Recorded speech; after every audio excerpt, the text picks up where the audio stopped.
नमस्कार। इस वीडियो में हम लोग जो है वो वायुमंडल की संरचना के बारे में बात करेंगे। तो जनरली वायुमंडल को जो है 5 भागों में बांटा गया है।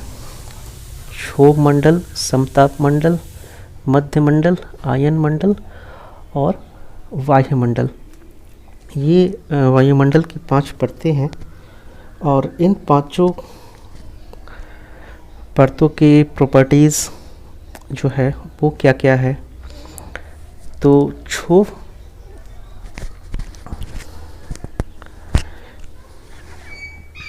मंडल जो है, क्षोभ मंडल जिसको कि ट्रोपोस्फीयर भी कहा जाता है, और क्षोभ मंडल में ये जो क्षोभ मंडल एक्चुअली धरातल से बिल्कुल सटा हुआ पार्ट होता है, धरातल से सटा हुआ भाग है।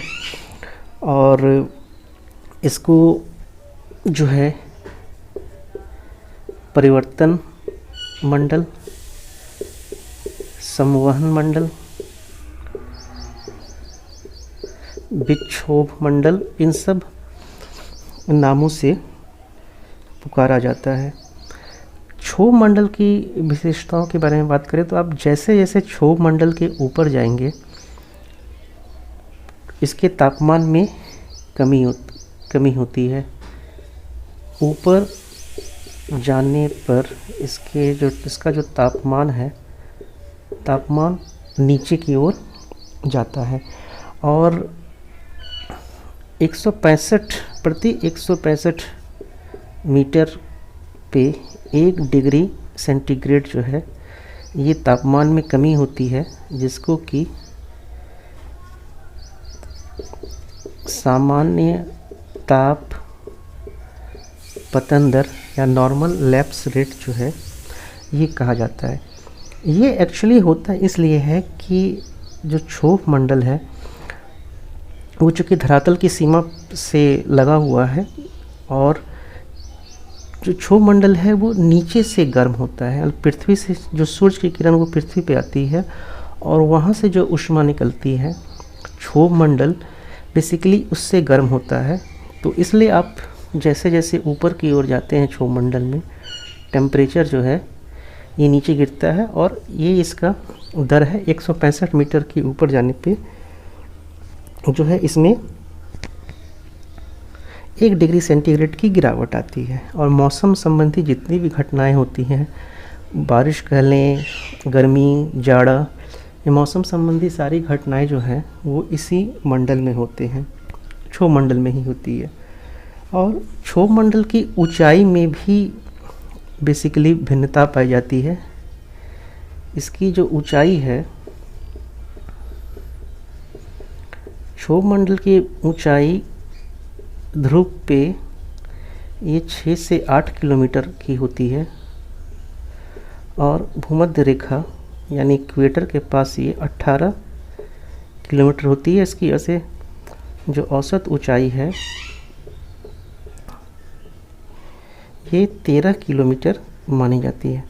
अब इसकी ऊंचाई में जो अंतर आता है वो एक्चुअली क्या होता है कि भूमध्य रेखा के पास आप देखेंगे कि गर्मी ज़्यादा होती है, हवा हल्की होती है, तो हवा जो है ऊपर की ओर उठ जाती है और इस कारण से जो क्षोभ मंडल में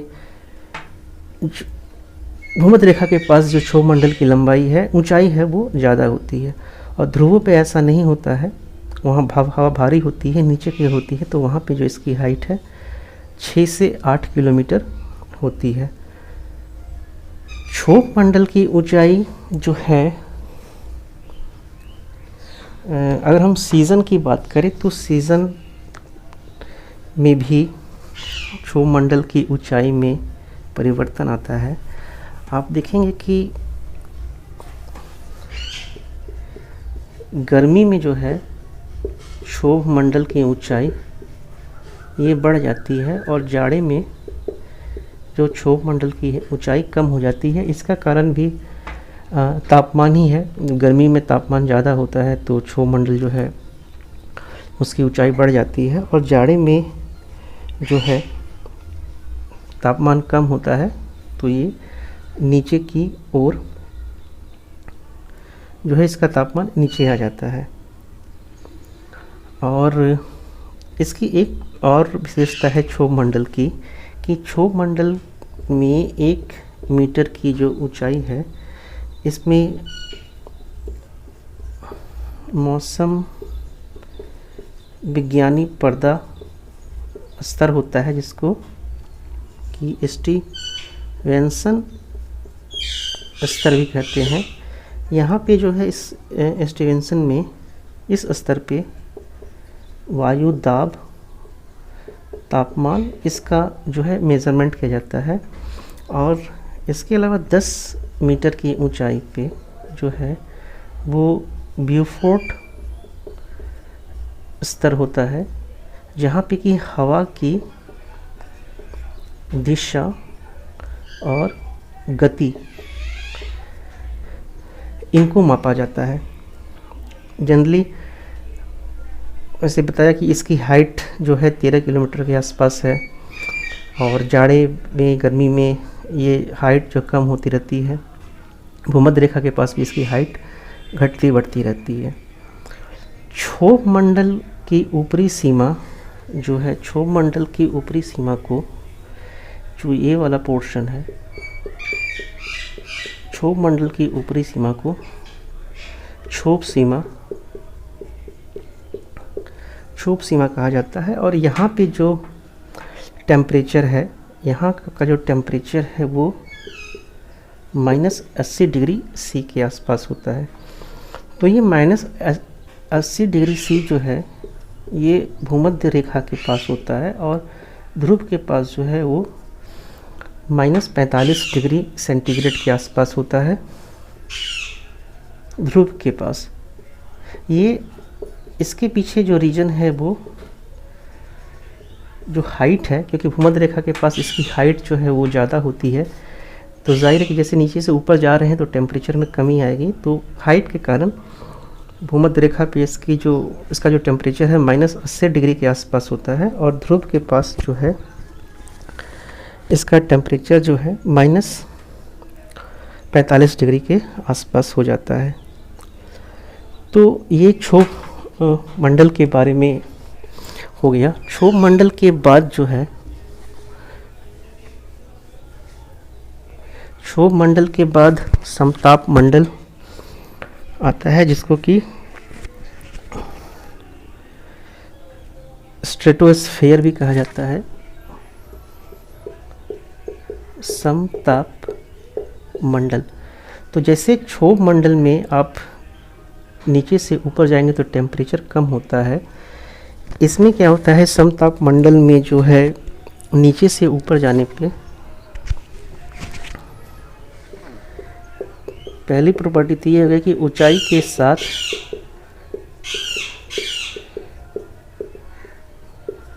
जो इसका तापमान है, इसके तापमान में जो है वो वृद्धि होती है।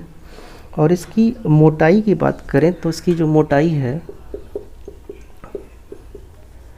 ये भूमध्य रेखा पे कम है और ध्रुव पे इसकी मोटाई जो है वो ज़्यादा है। इस कारण यही है कि भूमध्य रेखा के पास जो है वो क्षोभ मंडल की मोटाई ज़्यादा है, तो ये उसका क्षोभ मंडल का बिल्कुल अपोजिट जो है वो आपको समताप मंडल में मिलता है। और इसका जो निचला स्तर है, इसकी अगर हम बात करें तो ये 50 किलोमीटर की ऊंचाई तक जो है वो समताप मंडल की उपस्थिति होती है, जिसमें कि तापमान जो है बढ़ता रहता है, जिसका मुख्य कारण जो है सूर्य से निकलने वाली यूवी किरणों का अवशोषण जो है, जिसके कारण इसके तापमान में वृद्धि होती है। और यहाँ पे जो है वायु जो है, अगर हम यहाँ की बात करें समताप मंडल की, तो समताप मंडल में वायु जो है क्षैतिज चलता है। इससे वायुयान को चलाने में, उड़ाने में, बेसिकली वायुयान को उड़ाने में आसानी होती है। क्षोभ मंडल की, समताप मंडल की सबसे बड़ी विशेषता जो है, यहाँ पे ओजोन मंडल भी पाया जाता है। ओजोन परत होती है समताप मंडल में ही। अगर हम बात करें, इसमें ओजोन मंडल होता है जो कि मैक्सिमम जो है वो 25 से 35 किलोमीटर के आसपास जो है ओजोन मंडल की उपस्थिति काफ़ी ज़्यादा होती है, और ये पृथ्वी के लिए बेसिकली रक्षा कवच का काम करता है। अल्ट्रावायलेट को पृथ्वी पर आने से जो है रोकता है। तो समताप मंडल, ओजोन मंडल के बारे में, ओजोन के बारे में हम लोगों ने पिछले वीडियो में भी डिस्कशन किया था कि ऑक्सीजन जो है वो अल्ट्रावायलेट के कारण टूटता है, फिर ऑक्सीजन से मिलने के बाद वो ओजोन लेयर बना देता है। रिसेंटली ओजोन मंडल में बेसिकली क्षय हो रहा है, जिसका कि जो मुख्य कारण है वो CFC है, क्लोरोफ्लोरोकार्बन है, जो कि ओजोन मंडल, जिस कारण से ओजोन मंडल में जो है वो छेद हो रहे हैं।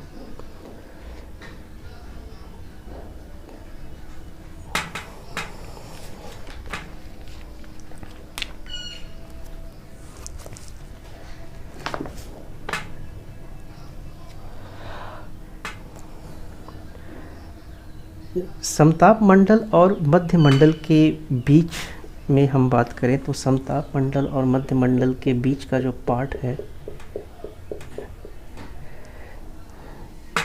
इसको जो है समताप सीमा कहा जाता है, जहाँ पे कि टेम्परेचर जो है वो 0 डिग्री के आसपास जो है वो पहुँचता है। तो जैसे आप क्षोभ मंडल में देखे होंगे, क्षोभ मंडल में टेम्परेचर जो है, क्षोभ मंडल में तापमान बेसिकली कम होता है, और समताप मंडल में तापमान जो है वो बढ़ता है। क्षोभ मंडल में तापमान -75 -80 डिग्री के आसपास पहुंचता है, और समताप मंडल में की ऊपरी सीमा पे, यानी 50 किलोमीटर के जो हाइट है, ऊंचाई पे, इसकी सीमा जो तापमान है वो 0 डिग्री के आसपास पहुंच जाती है। अब समताप मंडल के बाद जो आपका अगला मंडल पड़ता है, जो अगला वायुमंडलीय स्तर है, इसको मध्य मंडल कहा जाता है, मेसोस्फीयर। मेसोस्फीयर की जो हाइट है 50 से 80 किलोमीटर की हाइट है, और इसमें जब आप जाएंगे तो मेसोस्फीयर में भी ऊंचाई के साथ तापमान में जो है वो कमी आती है। मेसोस्फीयर में ऊंचाई के साथ तापमान जो है वो कम होता जाता है। इसका कारण ये होता है कि इस मंडल में जो यूवी रेज हैं, इनका अवशोषण नहीं होता, और ये यहाँ पे टेम्परेचर जो है -143 डिग्री सेल्सियस तक जो है वो कम हो जाता है। तो अगर आपसे ये क्वेश्चन पूछे कि वायुमंडल में कौन सा भाग है जो कि सबसे ठंडा भाग होता है, तो मध्य मंडल की ऊपरी सीमा जो है वो वायुमंडल का सबसे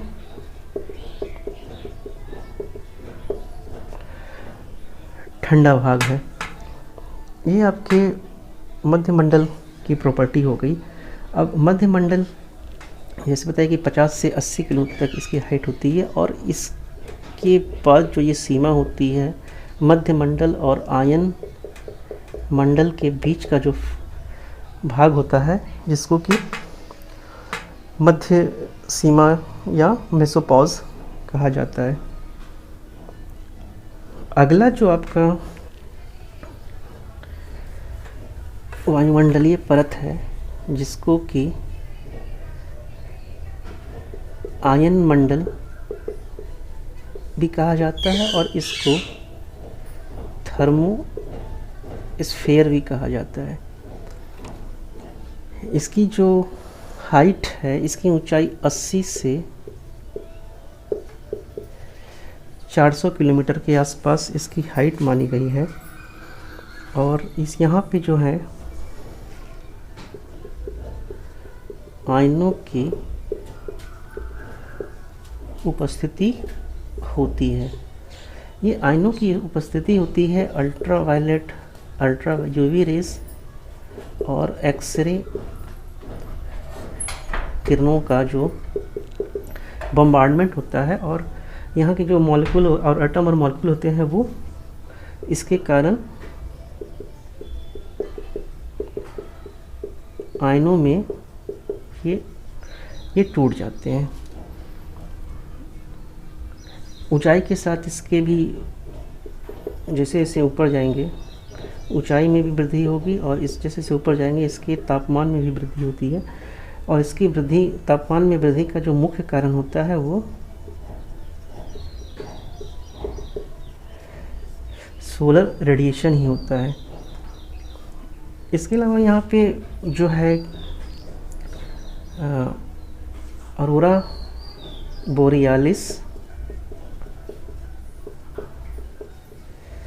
और अरोरा ऑस्ट्रेलिस की भी उत्पत्ति होती है। अरोरा बोरियालिस जो है वो उत्तरी ध्रुव पे दिखाई पड़ता है और अरोरा ऑस्ट्रेलिस जो है वो दक्षिणी ध्रुव पे दिखाई पड़ता है। एक्चुअली इसका जो कलर है वो अभी भी एक मिस्ट्री में है कि इसका जो पर्पल कलर में ये होता है, ये एक मिस्ट्री है। इस कलर की उत्पत्ति कैसे और क्यों होती है, ये जो है थोड़ा सा इस पे अभी भी रिसर्च जो है वो चल रहा है। आयन मंडल में 3 लेयर होते हैं। आयन मंडल में 3 लेयर होते हैं, जिसमें कि एक डी लेयर है। डी लेयर की जो ये 90 से 96 किलोमीटर तक इसकी उपस्थिति पाई जाती है। और इसके अलावा ये जो है रेडियो की लंबी तरंगों का परावर्तन करता है। डी लेयर के बाद ई लेयर की भी उपस्थिति पाई जाती है। और ई लेयर जो है इसकी उपस्थिति 96 to 144 किलोमीटर तक है। इसे कनेली हेविसाइड जो है लेयर, ये वैज्ञानिक हैं, इनके नाम पे ये पड़ा है, तो इन्होंने इसकी की खोज की थी बेसिकली, तो इसे ई लेयर कहा जाता है। ये जो रेडियो की मध्यम तरंग है उनका परावर्तन करता है। और एफ लेयर है। एफ लेयर की जो लंबाई है, ऊंचाई है 144 से 360 किलोमीटर तक होती है, जो कि इसे जो है एपल्टन स्तर या लेयर भी कहा जाता है, जो कि रेडियो की लघु तरंगों का परावर्तन करता है। तो आयनोस्फीयर में जो ये 3 लेयर हो गए, डी लेयर, ई लेयर और एफ लेयर, इसी के कारण जो है हम रेडियो को सुन पाते हैं। और इसकी एक ख़ास बात ये है कि ये चूँकि ये एयर जो है ये आयनों से बना हुआ है, तो जब इस पे सूरज की किरण, जब सूरज का जो समय होता है, जब दिन का समय होता है, तो इस लेयर की जो है लंबाई जो है वो बढ़ जाती है।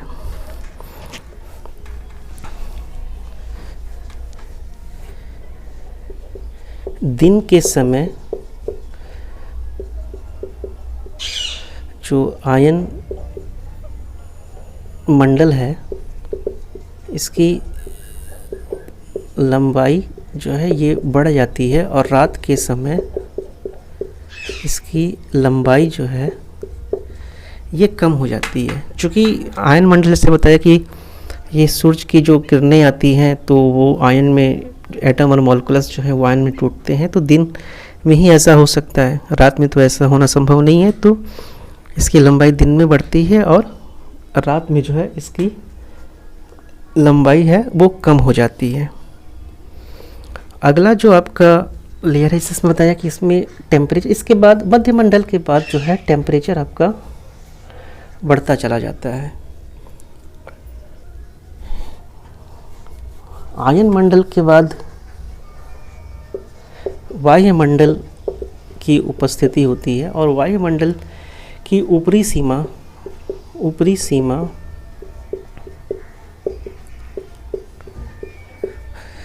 मुख्य रूप से ज्ञात नहीं है और इसको जो है वायुमंडल का सीमांत क्षेत्र भी कहा जाता है और जो है इसे जो है वायुमंडल का सीमांत क्षेत्र भी कहा जाता है। तो ये आपका स्ट्रक्चर ऑफ एटमॉस्फेयर हो गया, जिसमें कि क्षोभ मंडल, समताप मंडल, मध्यमंडल, आयन मंडल और वायुमंडल जो है इनकी प्रॉपर्टीज़ के बारे में हम लोगों ने डिस्कशन किया। धन्यवाद।